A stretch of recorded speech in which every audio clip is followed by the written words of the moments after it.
Okay, so welcome everyone. As I said, my name is Amanda Berkeley, and this is my presentation on acoustic communication in the Libido-Chromis Curulus, commonly known as the electric yellow cichlid. So just as a quick introduction into this topic, sexual selection and assortative mating can lead to an exaggeration of specific courtship traits and rituals. So what this means is assortative mating is a female picking a male that is similar in coloration or similar in characteristics to herself.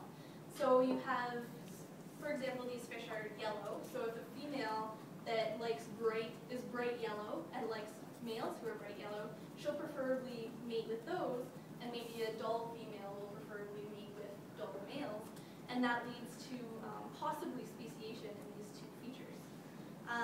So as my example showed, color has been one of the main factors that has been examined in speciation, especially with fish. But then there was a study done that showed that color might not actually be one of the key driving features of it. What they did is they subjected fish to monochromatic light, so they could no longer detect the coloration of their conspecifics. And in a tank with a whole bunch of different species, they still showed that assortative mating, where they would only mate with their own species. And so now other factors, such as olfaction and acoustic cues, are getting more attention, and that's where my project kind of focuses on, is the acoustic cues that fish use. So in particular, I did study cichlids. So they are from the family Cichlidae, and they're distributed worldwide. So they're all over the world. There's lots of them, but their most unique location that they've been studied in is the lakes in Africa, because there's thousands of species that they've found there, and they're all in these lakes, and there's all different colors, but there's it seems like a lot of these species have developed without any outside factors. So they've all branched off from one initial fish, and you have all these new species that they haven't been separated geographically, so sympatric speciation. And this is like one of the biggest examples known that we've seen. So it's a really, really good species to study evolution in. Now, cichlids do produce acoustic cues that are species specific. So not only can females be using coloration to determine, this is a male of my species, this is who I want to mate with, but they could also be using the calls that these males produce in order to determine, yes, this is from my species, yes, this is who I want to mate with, and possibly, he has a really nice call, and I'm going to choose this male instead of this other male who has not so nice one. So getting more specific, the fish that I did use is the Libido-Chromis Curulus. It's commonly known as the electric yellow. It's a very common aquarium fish, and they're found in Lake Malawi in East Africa. Now, they're known as mbunas, which is a local term for rock-dwelling cichlids. And the reason this is kind of important about them is because Lake Malawi doesn't have a lot of rock outcroppings in it. It's primarily a sandy lake. So those fish that like to live in the rock structures tend to live there all their lives. The ones that they're born to, they don't move anywhere. And then they do show a visual courtship display. So it's very clear when they are trying to communicate to a female their intentions. And this was described in Ripley and Lobel. It involves the male turning laterally towards the female and shaking or vibrating vigorously. So now the focus of my study is to analyze the production of acoustic cues in the male electric yellow cichlid. And then the calls were compared between these males to see if there's any differences between them. So something that the female could use to indicate, say, male quality, or just a variation that a female might be attracted to that could lead to speciation. So for my methods, I did have 7 different males that I used, and they were all compared against one female. And so this maybe eliminates the effect of, you know, what the effect that the female might have had on the males, if she was, you know, size differences and whatnot. And then the overall trial period, so that's a picture of what one of my trials looked like. And you can see the hydrophone in the back, so that was recording any sort of audio that was being produced. I also did record it visually, like with a video camera. So this allowed for ensuring that the calls were made during a courtship display to make sure that, you know, it is actually sort of communication that is related to reproduction. There was a 10-minute trial period before, well, I recorded for a 10-minute trial period, or a 10-minute period before the female was added.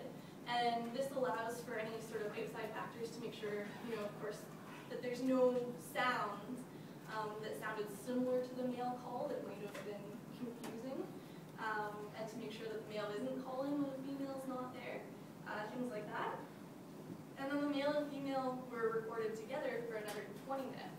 Now the reason for it being, you know, only 20 minutes is that males do tend to get aggressive with females if they don't show any response back to them. And so this way, because it was only 20 minutes, I didn't see any sort of aggression towards the female. She was always okay afterwards.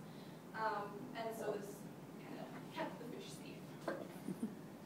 So when analyzing the calls, this is sort of what a call looks like. And then these are the characteristics that I analyzed. This is a single pulse is one of these lines, so you can see there's quite a few in this call. I generally narrow it down to pulses that were above -30 decibels. And then also the pulse duration was looked at. So the very beginning of the pulse to the very end. Also frequencies. I looked at frequency, so using Adobe Audition, CS5, I did a frequency analysis. And then I picked the peak frequency. So that one right there. So it's the frequency that was seen at the highest amplitude. And to do that, you would move your cursor over it, and the program would, you know, give you a recording. You can ensure that you were at the highest decibel, and then it would give you a readout of where your cursor was in relation to the frequency. And then all these call parameters that I analyzed for each male, I analyzed them together through a MANOVA, so a multivariate analysis, and then followed by a Taki post hoc test. So now my results. And there were, luckily, these fish do produce calls, so that kind of helps with my results. And there's actually 3 different distinct calls that I noticed. One was called a single, another a double, and a triple. And that's really, it explains what it is. Single is just one single call. Double is 2 calls that are less than a second apart. And then a triple, I'll show you an example of one in a couple of slides. But it tends to look like a single call with 2 little residual ones after it.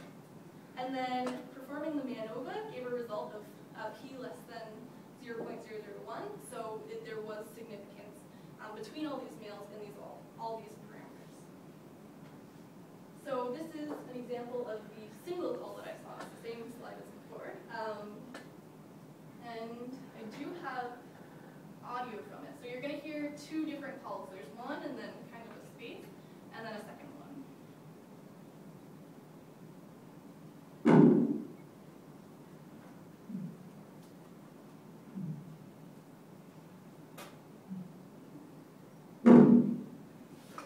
It sounds just kind of like a grunty noise.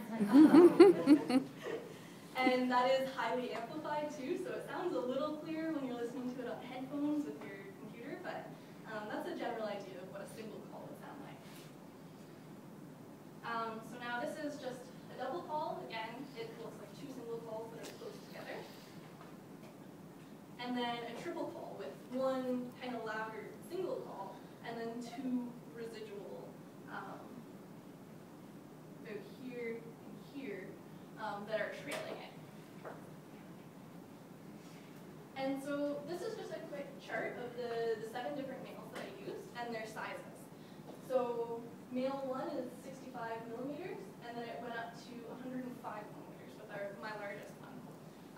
male 5 here is asterisk because he only produced 3 different calls during the trial period, and one was a single, one was a double, and one was a triple. So the sample size for analysis just was not large enough for him. So he was omitted from all the further analysis.